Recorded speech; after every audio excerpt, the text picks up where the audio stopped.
তাকে পিটিয়ে মারা হলো। এই নৃশংস ঘটনার সেইভাবে রাজ্য সরকারকে প্রতিবাদ করতে দেখছি না, আন্দোলন করতে, কথা বলতে দেখছি না। জুয়েল রানাকে যেভাবে মরতে হলো, অনেক ব্যক্তিকে বিগত কয়েক বছর ধরে কখনো দিল্লিতে, কখনো হরিয়ানায়, কখনো উত্তরপ্রদেশে, কখনো ছত্তিশগড়ে এইভাবে কিন্তু তাদের প্রাণ যাচ্ছে শুধুমাত্র বাঙালি হওয়ার জন্য আর বাঙালিদের মুসলমান হওয়ার জন্য। কারণ বাঙালি কোনো হিন্দু মুসলমান হওয়া উচিত না। বাঙালি আমরা ভারতবাসী। অথচ আমাদের এই ভারতবর্ষে গণতান্ত্রিকভাবে, সাংবিধানিকভাবে সবটাই কিন্তু একজন অমুসলিমের যেমন অধিকার আছে, তেমনি একজন মুসলিমের অধিকার আছে। প্রত্যেকটা জাতি ধর্ম নির্বিশেষে যাদের নিজের নিজের ধর্ম যেমন পালন করবে, তেমনি তাদের গণতান্ত্রিক অধিকার আছে সুস্থভাবে বেঁচে থাকার। কিন্তু কি দেখা যাচ্ছে যে বাংলা থেকে উড়িষ্যা বা অন্য কোনো জায়গায় কাজ করতে গেলে তাদেরকে আক্রমণ করা হচ্ছে, মারা হচ্ছে, মেরে ফেলা হচ্ছে, নির্যাতিত হচ্ছে, বোম্বাইতে গিয়েও হচ্ছে। অথচ বাংলার বাইরে থেকে অন্ততপক্ষে 50-60 লক্ষ মানুষ কিন্তু এই বাংলায় বিভিন্নভাবে তারা আছেন এবং বিভিন্ন কাজে কর্মে যুক্ত আছেন। বাঙালিরা তো কোনোদিন তাদেরকে অন্য রাজ্যের লোক হিসাবে, অন্য ভাষাগত মানুষ হিসাবে তাদেরকে আক্রমণ করেছে, এরকম দৃষ্টান্ত কিন্তু নেই। তাই আমি বলবো, বাংলার সরকারকে বলবো, মুখ্যমন্ত্রীকে বলবো, আপনি মুসলমানদের মসিয়া সাজেন, আপনি এইসব নাটক বন্ধ করেন।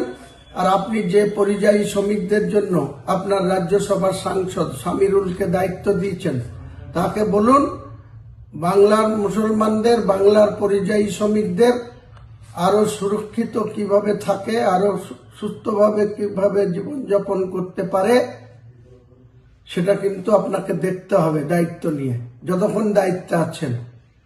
আর তা যদি না করে শুধু নাটক করেন, মিথ্যা কথা বলেন, তাহলে আমরাও একটা টাইম আসবে, বাঙালিরা যেমন বাইরে আক্রান্ত হবে, আমরাও বাঙালিরা কিন্তু একটা হয়ে আমরা কিন্তু এই রাজ্যে যে অবাঙালিরা এখানে এসে রাজত্ব করছে, বিভিন্নভাবে আমাদের জমি জায়গা অর্থতে ভাগ বসাচ্ছে, সেটার বিরুদ্ধেও কিন্তু আমরা নামবো, সোচ্চার হব। কারণ বাঙালিরা পশ্চিমবাংলার মানুষ হিসেবে যদি উড়িষ্যায় গিয়ে খুন হতে হয়, যদি মুম্বাইয়ে গিয়ে খুন হতে হয়, যদি উত্তরপ্রদেশে খুন হতে হয়, তাহলে সেই সব রাজ্যের মানুষ এখানে এসে কেন সবকিছু ব্যবসা বাণিজ্য এবং সবকিছু করে সুস্থভাবে চলবে? আর বাঙালিরা শুধুমাত্র বাংলা ভাষার জন্য তাদেরকে খুন হতে হবে, এই জিনিস মানা হবে না। তাই যখন গদি মিডিয়া বা বিশেষ করে ইউটিউবার দীপক ব্যাপারী তৃণমূলের হয়ে এত ন্যাকেটলি দালালি করছেন, যখন বাংলাদেশের কোনো ব্যক্তি খুন হচ্ছে, সেই খুনটাও যেমন জঘন্য, সেটাও যেমন আমরা সমর্থন করি না, তার বিরোধিতাও যেমন আমরা করি। কিন্তু গদি মিডিয়াকে বলবো, উড়িষ্যায় যখন লোক এখানে খুন হয়, সুতির ব্যক্তি খুন হয়, তখন আপনাদের সোচ্চার হতে দেখি না। আপনারা নিরপেক্ষ দৃষ্টিভঙ্গি নিয়ে, আপনাদের ইউটিউবার হোক, আপনাদের দায়িত্ব আছে, আপনারা নিরপেক্ষ দৃষ্টিভঙ্গি নিয়ে মানুষের কাছে সঠিক তথ্য তুলে ধরবেন। আগামী দিনে কিন্তু সাধারণ মানুষ জাগতে শুরু করেছে, তাদের জাগ্রত সিদ্ধান্তই আপনাদের বিরুদ্ধে যাবে। কাজেই আমি শীঘ্রই সময় বের করে আমি সুতিতে যে ব্যক্তি মারা গিয়েছে তার বাড়িতে যাব, তার পরিবারকে সান্ত্বনা দিতে যাব, তাদের পাশে থাকব। শুধু বলে যে এই রাষ্ট্রকে, এই রাজ্যকে ইনসাফের উপরে, ন্যায়ের উপরে, মানবতার উপরে, সম্প্রীতির উপরে, ভ্রাতৃত্বের উপরে জান্নাত ইসলাম আনতে হবে, বাস অমনি তার বিরুদ্ধে ফায়ার হয়ে যাবে, তাকে ধরে নিয়ে ভরে দেওয়া হবে। শুনছেন তো নাকি? কিন্তু একটা সংবিধান বিরোধী চরম অন্যায় কথা প্রকাশ্য বলা হচ্ছে, ভারত থেকে ইসলামকে মিটিয়ে দেওয়া হবে, ইসলাম মুক্ত ভারত চায়, মিডিয়াতে দেখাচ্ছে। আমার কলকাতাতে বিজেপি এলাকা গুলোই তো হচ্ছে রে বাবা, বিজেপিরাও তো, তারা তো চাইছে হিন্দু রাষ্ট্র বানাবো। শুনছেন তো নাকি? তারা তো চাইছে। আর তুমি যতই যাদেরকে সেকুলার মনে করো, সব ভেতরে ভেতরে কিন্তু এক হচ্ছে। শুধু তুমি হাঁ করা হয়ে বসে আছো, তুমি শুধু হাঁ করা হয়ে বসে আছো, তোমার হুঁশি নাই কি হচ্ছে ভেতরে ভেতরে। কথা বুঝে আসছে?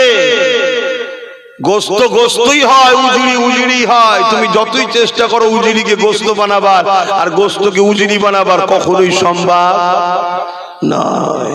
সেদিন আর নেই যেটা আগে দেখেছিলে, এখন সিচুয়েশন আলাদা।